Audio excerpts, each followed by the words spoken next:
you ask the question, how young can a person actually begin to exhibit the symptoms of post-traumatic relationship disorder?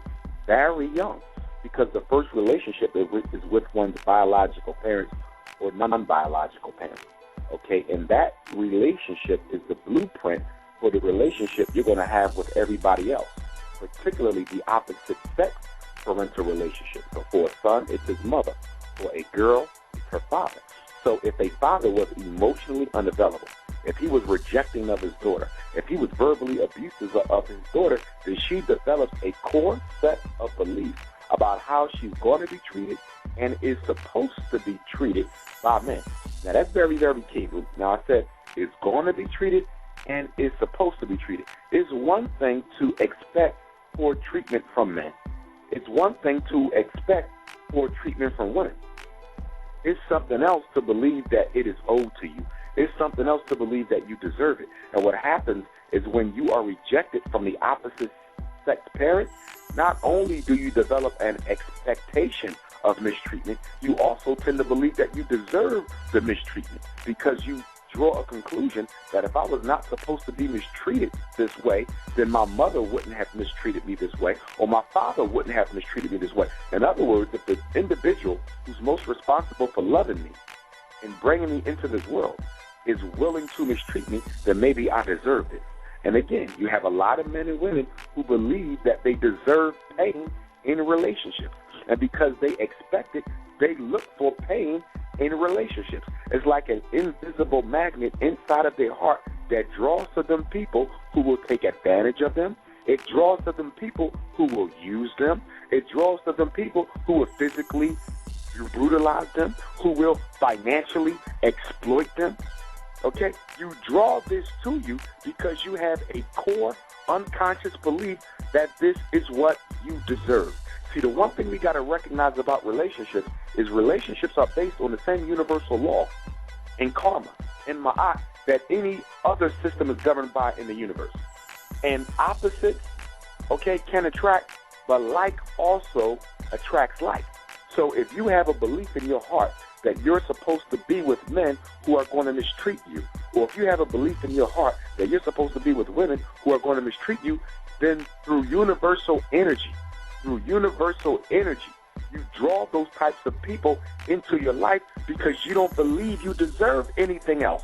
The woman who runs into nothing but men who mistreat her, the man who runs into nothing but women who want to financially exploit and profit from him, don't think he can get anything else. There's a universal law operating within their unconscious that they have to reprogram. And until they reprogram it, they will always be unhealthy. Always be unhealthy. Which is why a man has to ask himself, what core beliefs did I develop at home as a result of my mother being there or not being there? As a result of the relationship I had with my mother? As a result of my mother telling me that I wasn't going to be no damn good, just like my father? What beliefs did I develop about women? Because what I find in men with post-traumatic relationship disorder, and again, their traumatizing relationship was with who? Their own mother. And for girls, their traumatizing relationship has been with their own father. And we tend not to see the mother and father relationship as romantic, but it is a very romantic relationship, except that it is excluded from the realm of sex and procreation. But when a father dazzles his daughter, that's a romantic relationship between a father and the daughter that has nothing to do with any type of sexual ideas or fantasies, but it is romantic. That's her first love affair with her daddy. Or that would be the first time she got her heart crushed. Or that would be the first time the man has had his heart crushed by his mother. And so you develop a set of core expectations about how men are supposed to treat you, about how men are, about how women are supposed to treat you, and about how women are. And then what happens is when they run into a second traumatizing relationship, that only reconfirms the relationship they got at home. And then that poisons every subsequent relationship they have after that. Why? Because they assume, they believe, they expect that every other man, every other woman is going to treat them as poorly as mom or dad or as that first significant relationship, which is why the worst thing that can happen to a black child, male or female, is to go from a traumatic relationship with their parents into a traumatic relationship with a significant other. You know why? Because now you have two traumatic relationships back to back. And once someone has had two of them from their parents and been a teenage, what they call a puppy love relationship with an abusive teenage boyfriend or an emotionally or financially abusive teenage girlfriend, you can best believe that it's going to be very difficult for them to ever undo their post-traumatic relationship disorder, because their first two romances, the one from mom and dad and the one from teenage boyfriend or girlfriend, were both traumatizing. So that core belief that men are no good or women are no good or that I'm always going to be hurt is so solid. In therapy terms, we say that a core belief is mild or strong or solid. It's so solid that it's going to be difficult for any subsequent partner to help them undo that damage, and it'll even be difficult for a therapist to help them undo that damage. That's why, if you notice, a lot of teenage boys and girls get into a relationship, a puppy love relationship, that ends up lasting their entire life.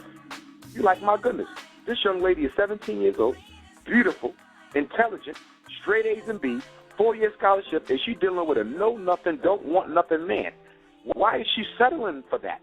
Because the relationship she had with her father, or the relationship that was modeled for her between her mother and her father, led her to be accepting of the treatment from her teenage heartthrob, because that's what her mother received from her dad. Well, that's what she received from her dad. And so those relationship patterns are hard to break. So even when she goes to college and get her bachelor's degree, a master's degree, a doctor's degree, starts her own business, guess what? He's still in her life. And God forbid he give her a child. God forbid he give her a child, because every time she sees that child, she's seeing him. And she's longing for him because she loved him so hard. And the reason she loved him so hard is because she needed the male energy of another man to try to compensate for what her father didn't give her.